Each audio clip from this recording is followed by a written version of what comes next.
Welcome to the Art of Healing podcast, the podcast that is dedicated to helping you connect with your mind, body, and spirit. This is Charlize, physician and Reiki master, and thank you so much for joining me. I would like to remind you that although I'm a physician, the information you receive in this podcast is for educational and entertainment purposes only. You can find my full disclaimer at my website, www.healingartshealthandwellness.com. If you like what you hear on this podcast, sign up for my weekly newsletter. Check your show notes for more information and for the link to sign up. Thank you.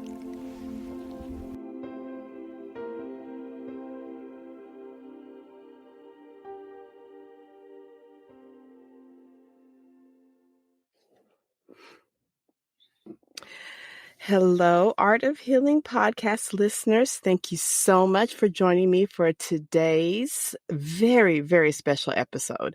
So I have to say, listeners, is I have been working on this podcast now for over a year.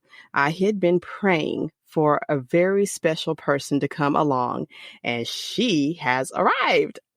Listeners, I want to introduce you to Dr. J. Dr. J is on Instagram. Dr. J is on YouTube. You all are going to want to know who Dr. J is. Very, very special. Dr. Janika Benoit, who is a board-certified internal medicine physician and sports medicine specialist. She's a runner.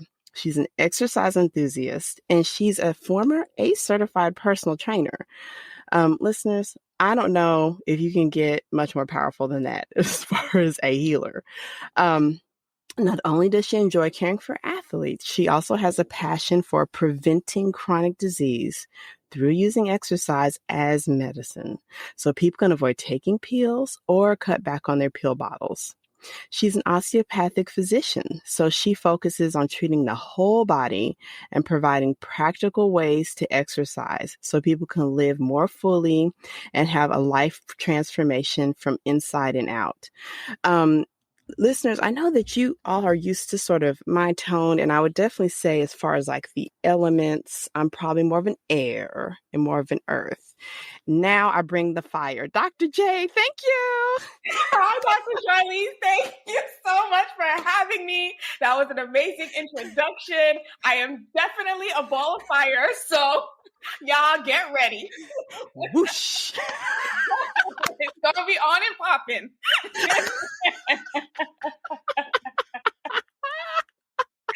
Let's go. Whoosh. So, Dr. J, so we've got some topics to cover, but let you just introduce yourself some, because I think people just need to know who you are. They just got to know. So would you like to introduce yourself a little bit?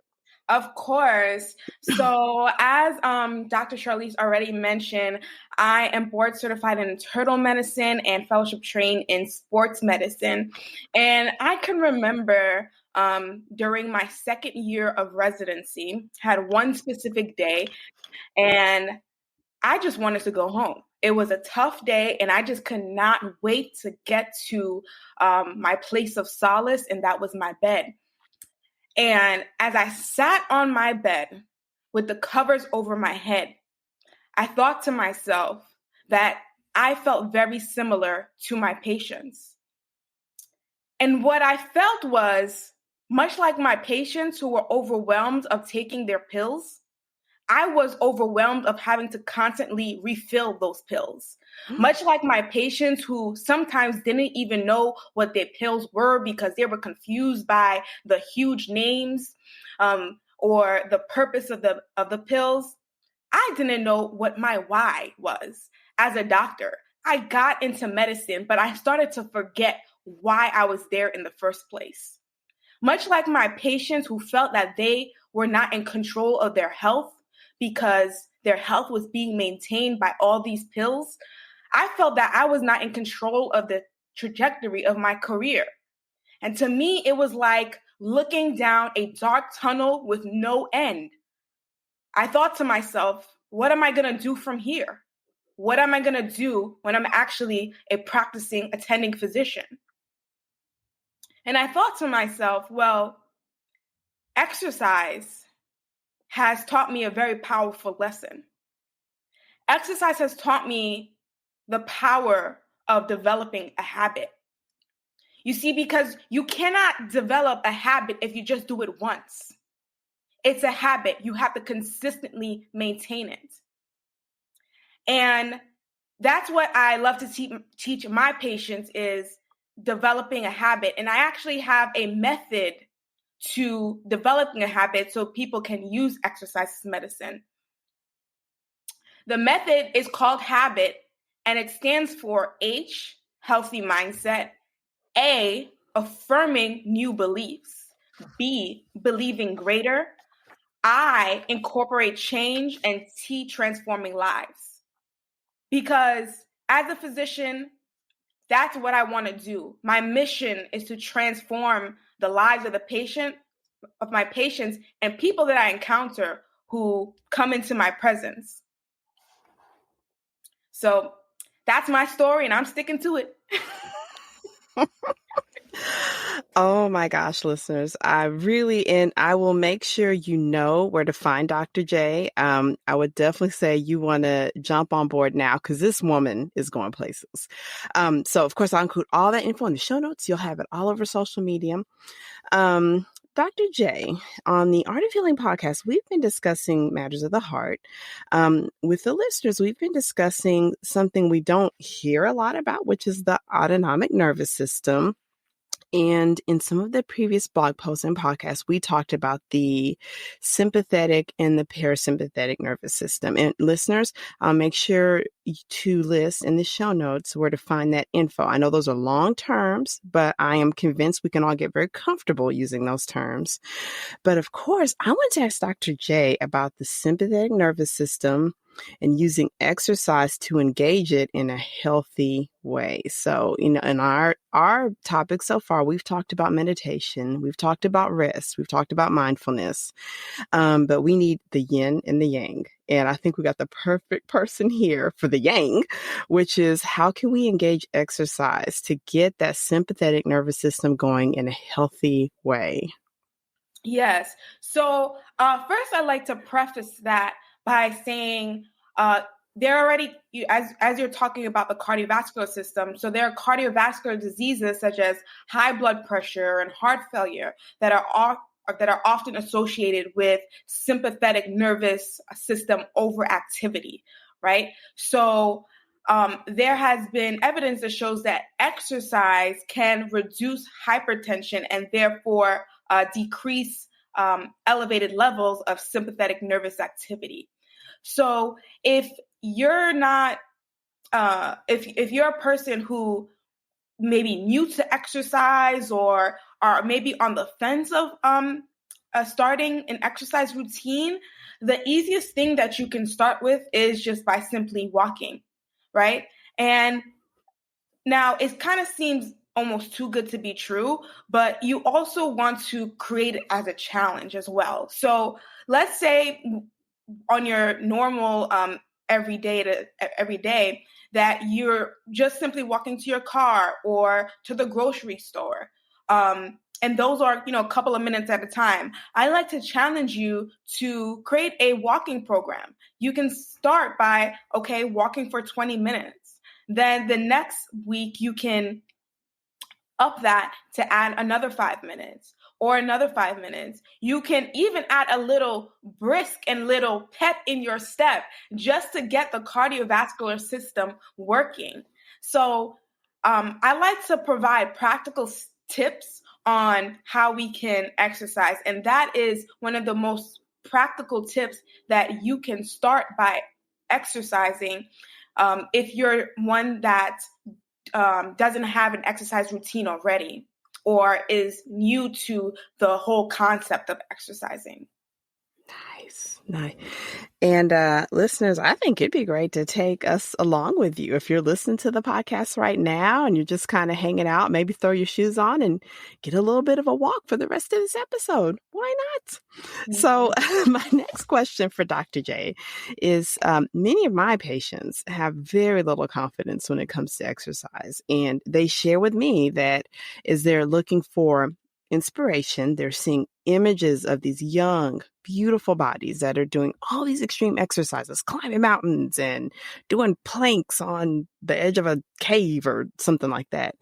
So can you share with the listeners how we can build our confidence in exercise and how we can start to push ourselves a little bit more? Yes, yes. So, exercise is challenging, and there is no change without a challenge. So when you are challenging yourself, like I said in the previous example, let's say you have a walking program and you start off with 20 minutes and you consistently, as a habit, add an additional 5 minutes per week to challenge yourself. You want to celebrate those wins. You want to celebrate those extra 5 minutes you've added to your walking program. You want to celebrate that. For example, if you don't even have a pair of walking sneakers and you purchase a pair of walking sneakers, that is a win that should be celebrated. Do not underestimate the small things. All those little things are they are comprised of a big thing, because you are taking on actions that affirms who you are. You are taking on actions that is affirming your consistent habit. So you want to celebrate yourself. If you started your walking program and you started the first week 20 minutes, that's a win. So I think it's very important to celebrate yourself along the way, telling yourself, man, I'm proud of myself, or I did that. I think it's very important to recognize and to revel in those small wins and to consistently get those small wins to affirm who you are. And that is a person who makes their health a priority. So, and the way you're saying it is look inward, look at yourself, see yourself as that like super image you saw on Instagram, that you've done that. Maybe it didn't look like what you saw, but yes, you've accomplished that for you, and that's a win. Yeah, and I just say this. Don't get caught up in the hype in Instagram, all right? Because we got all these Photoshop people cinching in their waist, adding extra abs to their abdomen. Who knows? Don't get caught up in the hype, okay? Just stick to what you're doing, all right? Be on your own path, okay? And don't worry about everybody else. Worry about yourself. You don't know what they're doing. You don't know what extra enhancement, what kind of app they got, how much... Let me stop. But you don't know. You don't know what kind of program. You don't know what kind of art, a computer art class. You don't know. You don't know. So don't get caught up in the hype. Sorry, I just had to say that because they be doing the most. They be doing the most. And I have to share with you and the listeners. I mean, I'm so happy to hear you say that, because even I get caught up, even with my own personal health, when I'm thinking, okay, I need to get in more steps. I need to get more active. And I'll look a lot. I'm like, I'm a lost cause. I'm in my 40s. It's too late.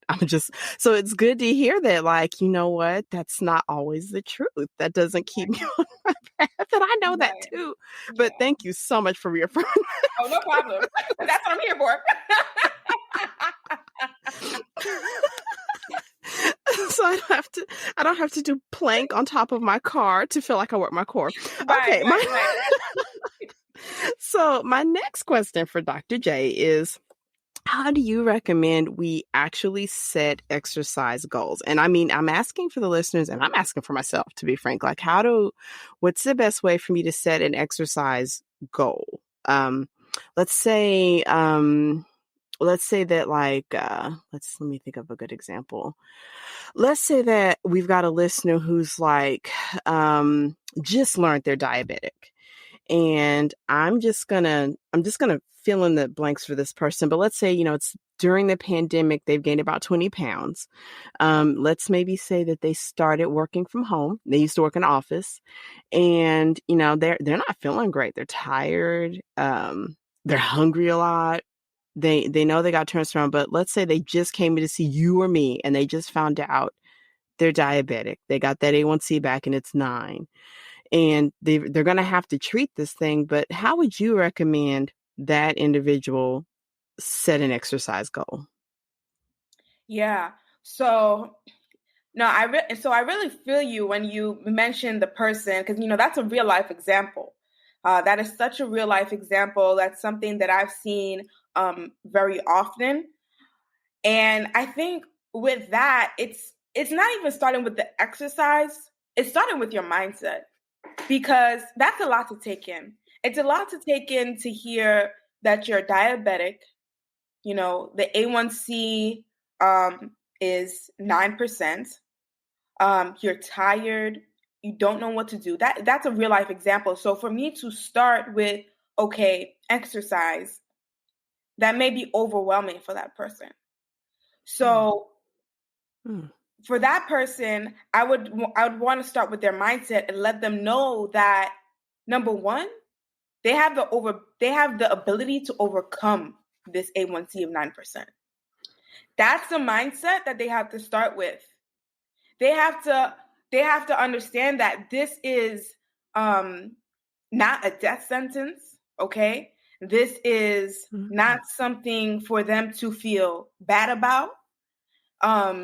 This is now a challenge that they can overcome and will come out on top in the end.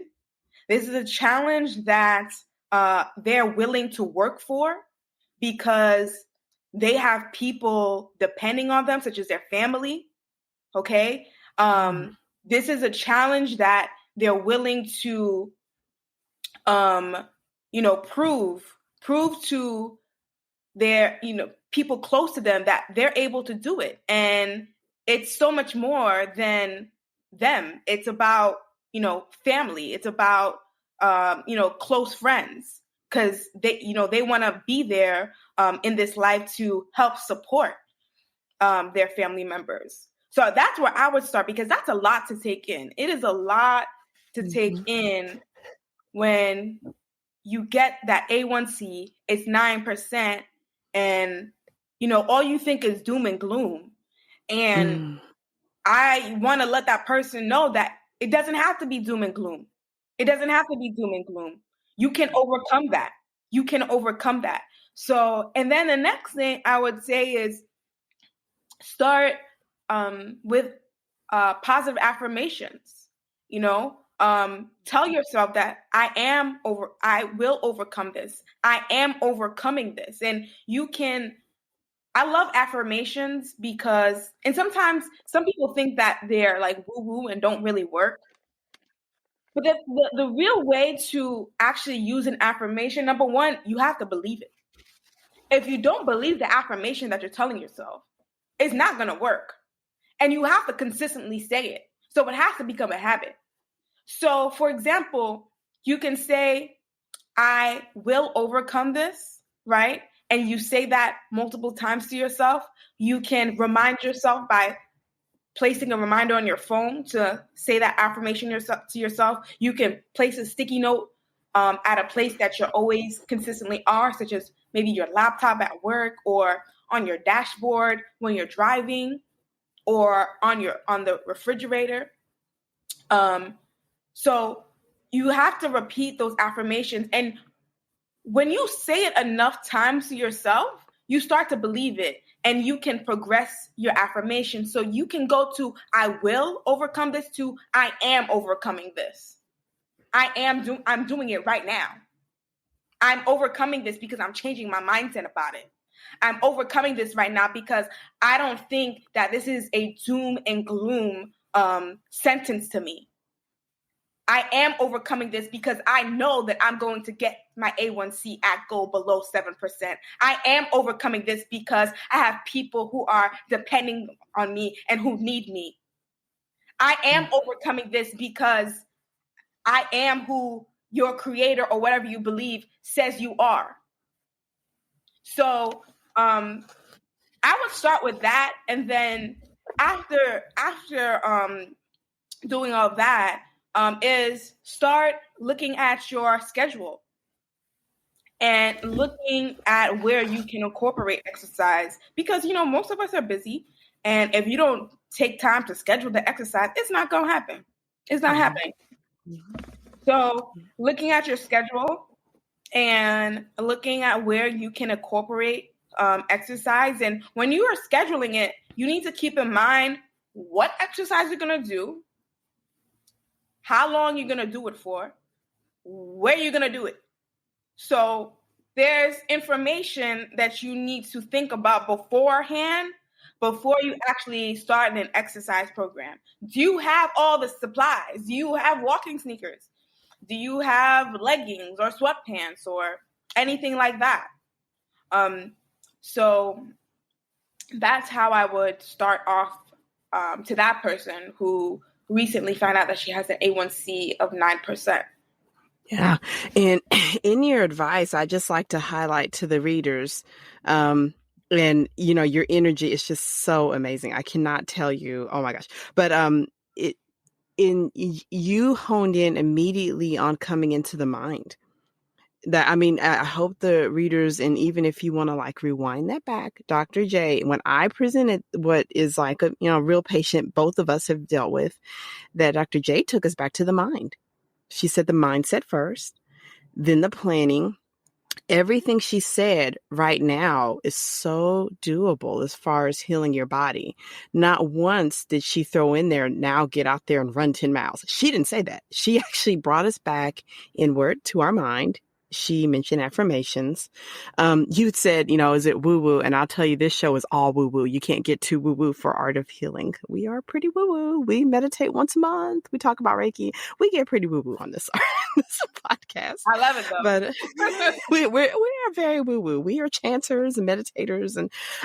But she pointed us very powerfully back inward and brought all of that into some just really doable, first the mind, then the planning.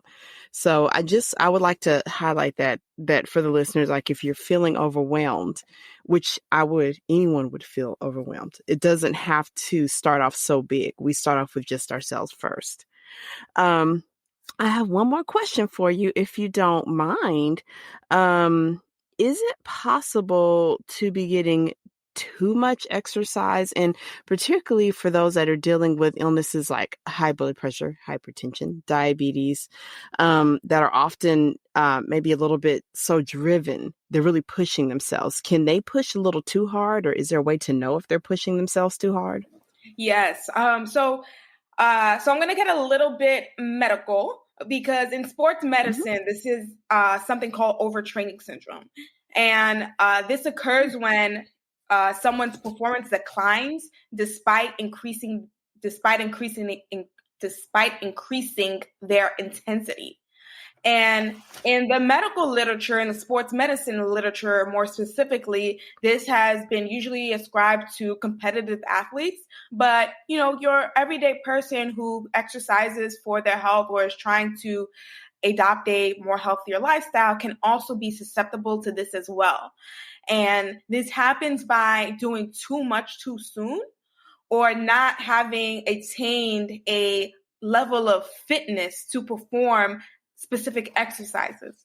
So if you want to start running, for example, you want to work on developing your muscular strength in your hips and your butt, because there's a lot of strength that you need in those muscle groups in order to efficiently run. So you can overdo it and potentially get injured if you don't have enough muscular strength, also muscular endurance, before adopting certain exercise programs. So exercising should have a gradual progression so you don't overtrain yourself. Great. All right, Dr. J, how do we find you? Where do we find your YouTube? We want to hear more. How do we find you on Instagram? Yes. So if you're listening to this right now, I want you to go on your phone right now. Go to Instagram. You always on it anyway, so come on, like go right now. You know you always on the Instagram app, scrolling. So you just might as well do it right now. Okay, I want you to type in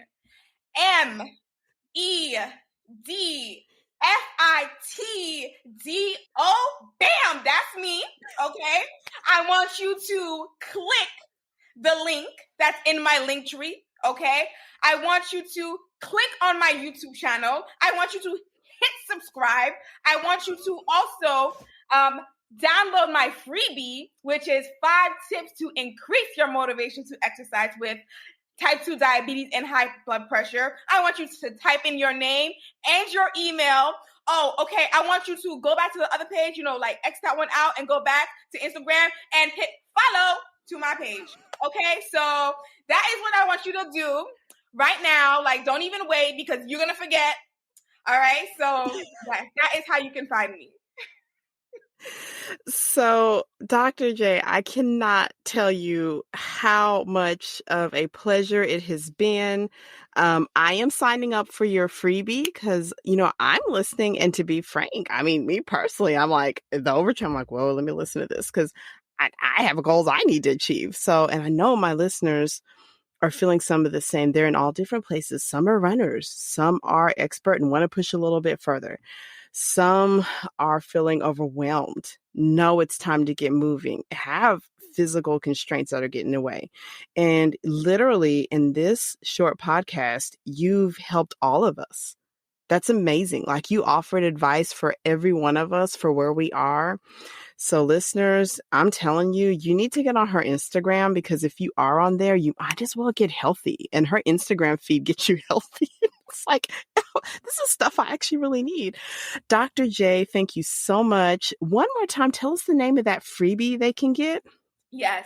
5 tips to increase your motivation to exercise with type 2 diabetes and high blood pressure. Dr. J, thank you so much for joining me. Listeners, thank you so much. If you heard this podcast episode, and this is definitely the most exciting, please leave me a comment, send me a like. If you got some more comments, shoot me an email at charlize@healingartshealthandwellness.com. Listeners, thank you so much for joining us. Until next week, bye-bye. Bye. Thank you so much for joining me for this episode of the Art of Healing podcast. Once again, this is Charlize. You can find out more about me at www.healingartshealthandwellness.com. Did you know I have a blog as well as online courses? Check your show notes to sign up for more information about Healing Arts Health and Wellness. Thank you. Please feel free to share this episode with your friends, family, and loved ones.